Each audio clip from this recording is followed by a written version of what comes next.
certainly with the opinions I hold, but not even. And that, they weren't nearly as hostile as I was taught. Talk a bit more about your relationship with the peace movement and people working for peace and justice inside Palestine and how that works. Because it is hard. It's hard for people to meet together. There's the border. There are checkpoints. It's illegal for people to travel in many circumstances. How much is your work connected to people inside Palestine? Who wants to address that? Maya? Well, we do a lot of work in the West Bank, whether it's legal by Israeli law or not. But we travel. There's a lot of solidarity work.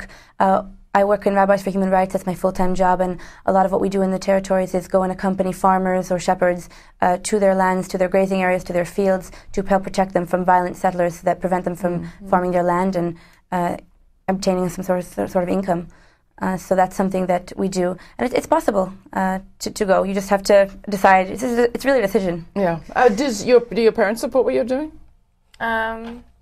Well, they support me as a person. Both of my parents came to visit me in jail and were really supportive in the personal aspect. They are not so happy with my decision. They're not. My father, for example, doesn't hold the same political opinions as I am. Of course, he served in the army. My mom served in the army, and they would be. I guess both of them will be more happy if I would just go to the army. But my mom really changed during the process what I went through. Talk about how long were you how much time did you actually serve in jail? I served only 20 days in military prison and another week in military detention. I think it was you, Maya, maybe. Talk about the isolation that people in detention face. Well, I was only in isolation for 5 days, but it wasn't pleasant. I was there actually, well, it was a long story. There was just a girl in my cell who tried to kill herself, and I stopped her. I was trying to support her always because she was a very troubled person. She was very sad, and jail didn't help. And because of this, I was put in there with her. She was put in isolation as a punishment for her suicide attempt, and I was put in there with her to protect her. And then because one of the wardens treated her abusively, and I talked not so kindly to that warden, and I expressed an opinion that this was wrong, I was kept there for 5 days after. Let's talk about your trip here in the United States with Jewish Voices for Peace and Code Pink. First, I'd like to just hear how the reaction has been. Well, it's very different. There's a variety of reactions.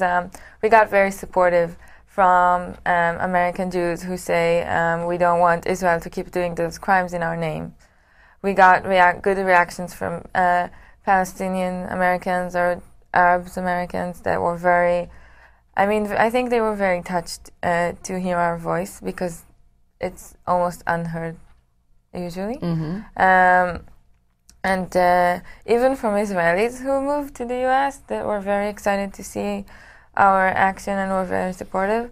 And on the other side, we got some really rough comments. People call us traitors or self-hating Jews or... How do you deal with them? What? Well, we're used to it. We get it a lot at home. We have to face that every day in our societies. It comes up all the time in conversation. It's something we face. But here it's different. But how do we deal with it? I personally, I'm hurt. I have a hard time not taking it to heart and not feeling pain when I hear these words. Have you had a chance to talk at all? Because I'm listening to you, and you're incredibly courageous and brave, and you're doing the right thing. And you're speaking in a country where we have not a draft, but a poverty draft, where people are going and serving in their own occupation in Iraq and Afghanistan. Hearing you, have people come to hear you who themselves are facing, maybe they're going to get deployed, maybe they're wondering about whether they're doing the right thing? Well, we've met with war resistors here in the United States, War Resistors League and Dialogues Against Militarism. They were all very impressive groups that we met with, and that was great. We kind of fed ideas off each other. We have a lot in common, refuseniks here and there. I don't know if people necessarily always draw the parallels when they hear our talks between the occupation of Israel and the occupation that the United States does as well. Certainly occupation is not an Israeli invention, but we make sure to draw those parallels for them and state them very clearly, whether or not they make them themselves. So do you have advice, maybe, for people who might be in your similar situation in the United States, maybe feeling like the only way to have a future is right now to go and serve in a war that they're a bit dubious of? I feel uncomfortable to give them an advice because they're facing a situation that I didn't. My future is not completely depending on the army. But I think you should always look for more options. It's not always there, but always try. I can't judge those people. I mean, everyone should also look after, I mean, except for caring for the society, also for himself. And the situation today, the economy, really puts us sometime in a situation that there is no choice. Maya?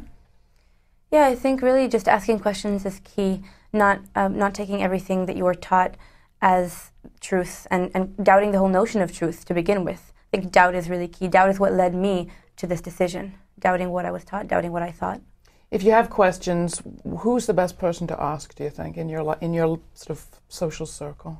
Yeah, I think that's exactly the point. There is no one to ask. That's exactly the point. You have to research for yourself. You have to read, if you can, see with your own eyes. I mean, in your case, it's a bit harder because it's farther away, your occupation, but I recommend that. I think asking as many people, looking into as many different sources. Don't trust one person. I used to trust my parents way too much. I respected them so much, and it was hard for me to go against what they had taught me, what they were always telling me. But you have to do it. Maya Wind and Netta Mishly, thank you both for coming in and for your work. People can find out more about the tour. Maybe you can bring these two or people like them to a place near you. There's information at our website, grittv.org.